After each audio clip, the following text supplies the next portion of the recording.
Welcome to The Hidden Load for the educators and leaders in medicine who hold everyone up. We will tackle the hard topics and help you conquer your chaos and get to calm, all by starting to acknowledge and remove that hidden load. This podcast is a space for us to name the things that are common but not normal. Each week, we'll look at the invisible weight you're carrying and explore practical coaching-based tools to help you find more calm, better boundaries, and a sense of purpose that doesn't require you to run on empty. I'm so glad that you've carved time out for yourself today. Let's get into the episode. Welcome back to The Hidden Load. I am your host, Dr. Santina or Tina Wheat. And today, I want to talk about a word that makes every high-achieving healthcare professional instantly flinch.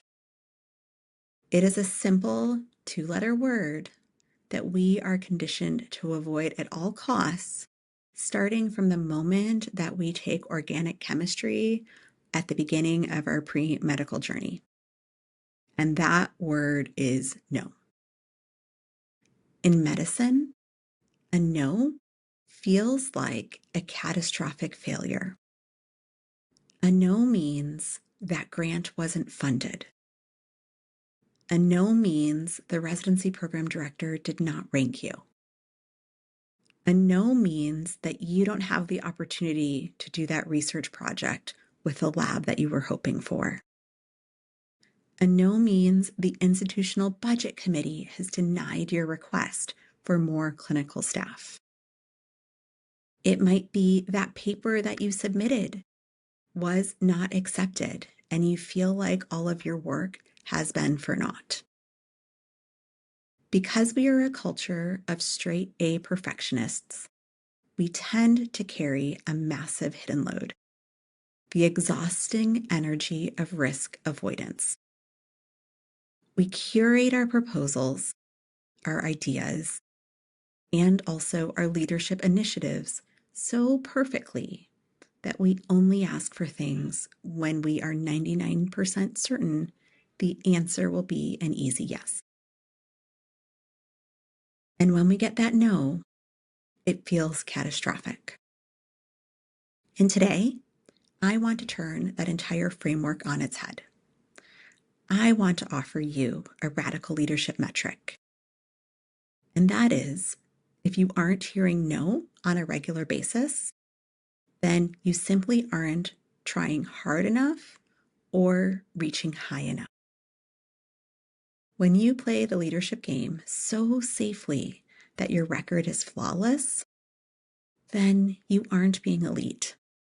You are just playing small. And so today, we are going to talk about why a no is actually a vital diagnostic tool, how to use rejection as an immediate opportunity to grow, and why collecting your share of no's is the only thing that makes the hard-fought yeses taste so sweet. Now, I want to be completely honest with you about how this showed up for me in my own leadership journey. I never had that magic streak where everything I touched turned to gold. I always wished I could have. I never had a moment where institutional doors just flew open for me. Like most of you, I had to fight for every inch of my progress, for the positions that I was able to obtain. But a few years ago, I sat down to audit my leadership portfolio and think about what impact I'd been able to have. I looked back at the curriculum changes that I had proposed, the small resource requests that I had made, and the initiatives that I had put forward over the preceding few years. And as I looked at the list, I noticed something strange. Every single one of them had been approved. On the surface, you might think, great, that's 100% success rate. You're doing amazing. But as I sat there looking at the clean sheet, another realization hit me. My record wasn't looking so clean because of institutional genius. My record was clean because I had really moved to playing defense. I was so terrified of the institutional no, of that failure, so afraid that a rejection would be a public indictment of my competence or my standing, especially after a period of time where every battle was so hard fought, that I was actually doing the institution's rejecting for them, right inside my own head. I sometimes would have a big, bold, creative idea that really could solve a systemic issue for our learners or our faculty. But before I even touched the keyboard to draft a proposal, the internal editor took over. The leadership is going to say no. They're never going to find the money to do this. This timeline looks too aggressive. Let me scale it back. Let me just ask for part of what we actually need, because then that will be a safe yes. Then it'll look like I had a win. I need to temper down the expectations of my team. Right there that I was doing, it was a self-censorship trap. I was protecting my record at the expense of potential growth. I was carrying the hidden load of constantly watering down my own vision, purely out of fear of hearing a two-letter word. The moment that I realized a clean record actually meant a lack of courage was the moment that I realized that I should no longer be doing the institution's gatekeeping for them. So, in order to move forward, I needed to look at the systemic anatomy of why I carried this fear and why some of you are also carrying it. Medicine breeds us to believe that absolute consensus is the only safe operating environment. In the operating room or in the clinic, you want standardized protocols. You don't want a rogue creative idea mid-procedure. We're taught that you need to do the same thing that a reasonable person would do, so everyone needs to have their care be similar. But when you step into an educational or institutional leadership role, that exact same safety mechanism actually becomes stagnation. When we avoid the risk of hearing no, we end up paying an invisible tax. And as I mentioned before, I call it the stagnation tax. We spend hours in our offices engineering ambition right out of our proposals. We think, well, the department really needs an entire multidisciplinary health tracking system, but the committee is probably going to say no to that. So let me just ask for a single software license instead. Does that sound familiar? You do the work, you get the easy yes for that single software license, and you celebrate. But you haven't actually solved the problem. You just took a safe bet. Sure, you might have chipped away a little bit at your problem, but you need to move a lot further. When you shift your perspective to realize that a no is not an identity crisis, but instead it is simply a data point, then everything can change. A no tells you exactly where the institutional boundary is. It tells you where the financial friction lies. It tells you what objections you need to solve for. If your leadership portfolio doesn't include a folder full of rejected proposals, it means that you are leaving your best ideas on the cutting room floor out of pure comfort. And so this is the place that we have to push ourselves. We need to lean into that opportunity for discomfort. So what happens when you actually step out on a limb? When you send that bid proposal and you get the email that says, "Thank you for your initiative, but we can't support this project at this time."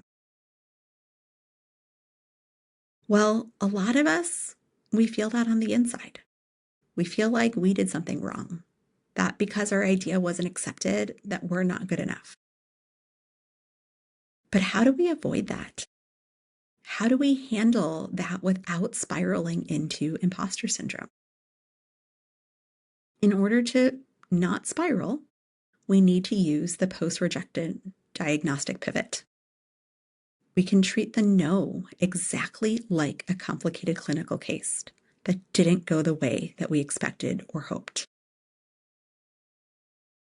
When this happens clinically, we don't yell at the chart. Well, maybe some of us do.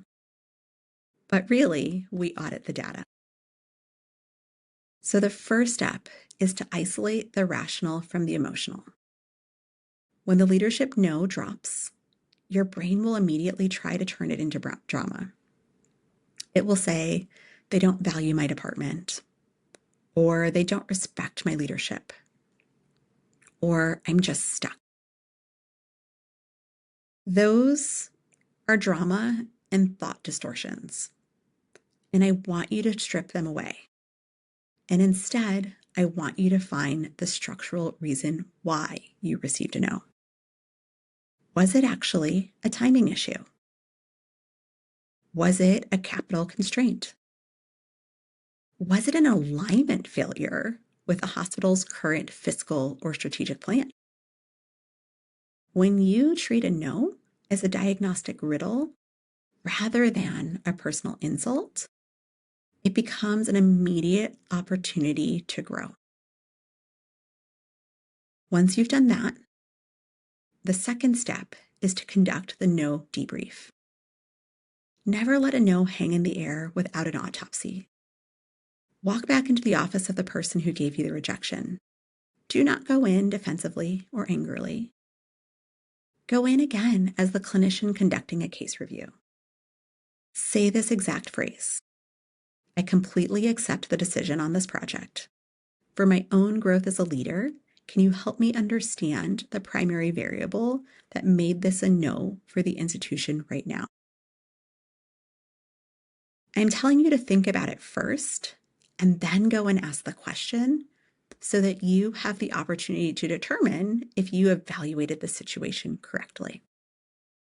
And when you go and ask the question, most of the time, they will lay out the exact roadmap for how you can turn this into a yes at a time that is more appropriate, maybe 6 months from now. By doing that, you learn the institutional landscape through the rejection. You figure out what process you could follow to get maybe this change or another one through the process. The third thing I want you to consider is that a no is frequently a not yet. In academic medicine, institutional memory is quite long. And often these are big bureaucratic systems, and moving the ship takes time. A no is often not a completely closed door. It is often just a checkpoint. It means that your argument hasn't fully accounted for the current pressures yet. And when you understand that, it forces you to really sharpen your data, to build better alliances across departments, and to come back with a clinical argument that is bulletproof. And here's the ultimate truth of this leadership dance. The no's are the only things that make the yeses so incredibly sweet.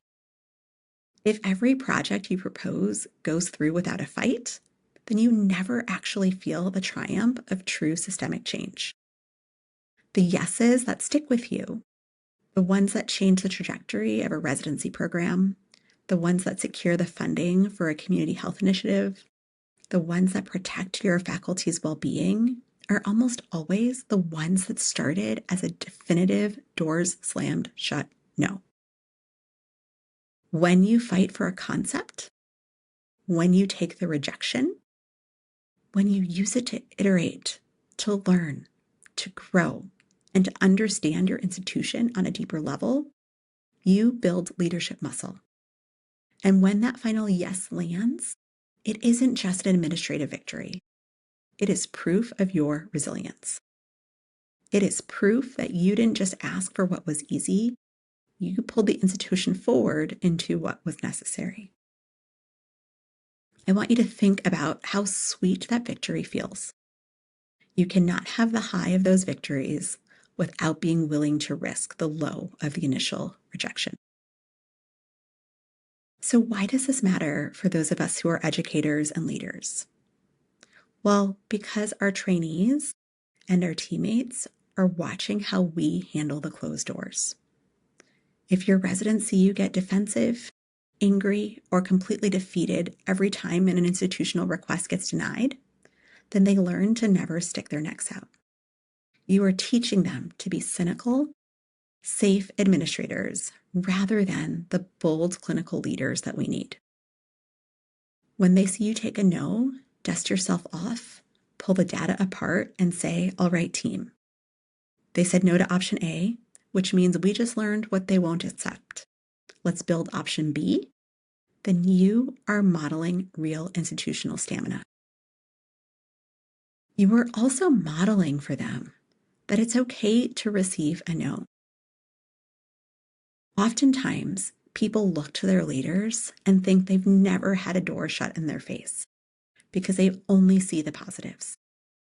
It's important for them to know that happiness and success in our career is not a straight line.